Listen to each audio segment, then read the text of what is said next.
spotrebuje z pohľadu elektriny, z pohľadu ropy a z pohľadu plynu. Pre vás možno také vzdialené veci, poviete si, veď čo, nejaký plyn, nejaká ropa, veď niekedy to príde a nejako bude, ale takto to nie je. Bez toho, aby som teraz na niekoho útočil, ako fakt poviem, že najprv nám bol zastavený tok plynu.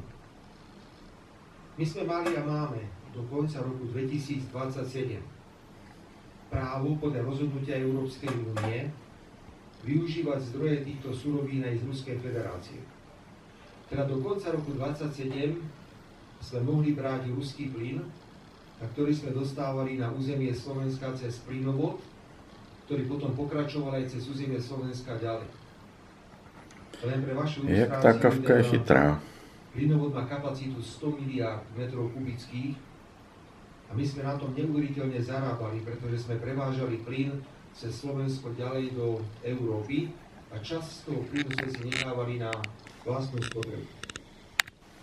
Toto bolo zastavené jednostranne ukrajinskou stranou, čiže my prichádzame približne o 400 až 500 miliónov eur na tranzitných poplatkoch ročne, tým, že vyschol ten plynovod a musíme brať plyn, stále je to ruský plyn, cez plynovod, ktorý sa nazýva Turkstream, ktorý ide juhom, potom cez Srbsko, Maďarsko a príde to až na Slovensko. Tam máme plyn, pokiaľ ide o plyn, tie kapacity sú dostatočné pre vnútornú spotrebu, ale nemáme plyn na tranzit, takže prichádzame obrovské príjmy do štátneho rozpočtu. Do toho všetkého samozrejme prišla ropa.